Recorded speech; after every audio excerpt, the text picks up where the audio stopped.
বাবা গো বাবা, শীত তো একা আসে নাই, পুরো শীতের গোষ্ঠী সহ চলে আসছে। মানে এই কনকনে শীত, একই ওয়েদার, সকাল থেকে সন্ধ্যা ধম মেরে আছে আকাশ, মানে রোদের চিহ্নও নাই। এই কনকনে শীতের মধ্যে কি প্রয়োজন বলুন তো?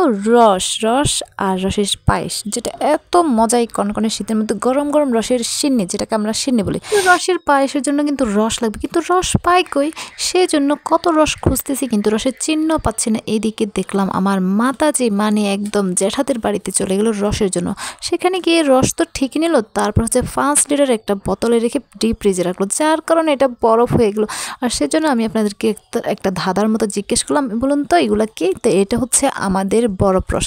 বরফ রস আপনারা চিনেন? না চিনলে কিন্তু চিনে রাখুন। এই জন্য আমি দেখলাম বিকাল বিকাল একদম সুন্দর মতো করে বরফ রসকে একদম বরফ তরফ সব একদম গলে ফেলছিল আগুন দিয়ে। তারপর হচ্ছে সকালে তিনি সিন্নি রান্না করবে। তো যাই হোক, এটা আমি ওঠার আগে দেখলাম আমার মাতাজি কি সুন্দর মতো করে রান্না করলো, করে পুরা বাড়ি একদম বিতরণ করা শেষ ওনার। মানে সে কোনো জিনিস একা খাবে না, এটাই হচ্ছে গ্রামের সৌন্দর্য। কিছু করলে সেটা সবাইকে দিয়ে খাবে। তো যাই হোক, বাকি আছে শুধু আমি, তো সেজন্য আমি এটাকে নাড়ানাড়ি করতেছি।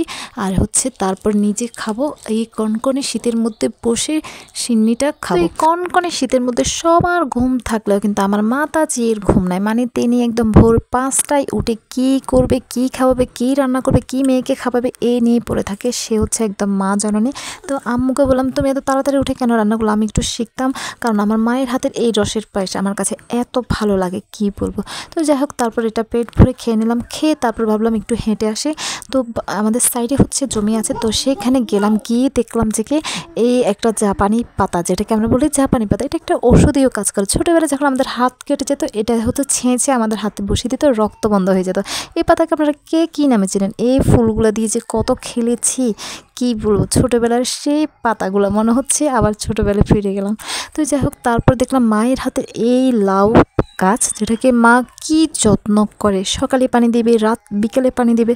মানে ওনার যে কি যত্ন, আসলে নিজের হাতে করা সব কিছুই অনেক ভালো লাগে সবার কাছে। তো যাই হোক, আমিও দেখছিলাম, আর পাতাগুলো এত সুন্দর লাগছে, কচি একদম, আর প্রতিটা আগায় লাউ ধরেছে। অন্য পাশে দেখলাম আমার আব্বু মূলার শাক করেছে, যেটা দেখতে কি সুন্দর লাগছে। এগুলো হচ্ছে গ্রামের সৌন্দর্য, গ্রামের ফ্রেশ ফ্রেশ সবজি, যেটা খেতেও মজা, আবার হচ্ছে গুণেও গুণান্বিত। তো যাই হোক, অন্য পাশে দেখছি অনেকের ধান হয়েছে। এই ধানগুলো দেখতে এত সুন্দর লাগছে। কেউ কেউ ধান কাটছে, আবার হচ্ছে কেউ বাড়িতে ধান নিচ্ছে। মানে কীরকমের হই হুল্লোড়।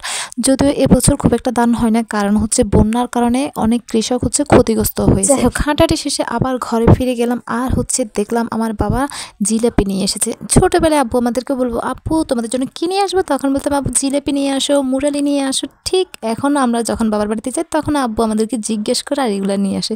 দেখতেও ভালো লাগে। যাই হোক, ভিডিও এই পর্যন্ত। আল্লাহ হাফেজ।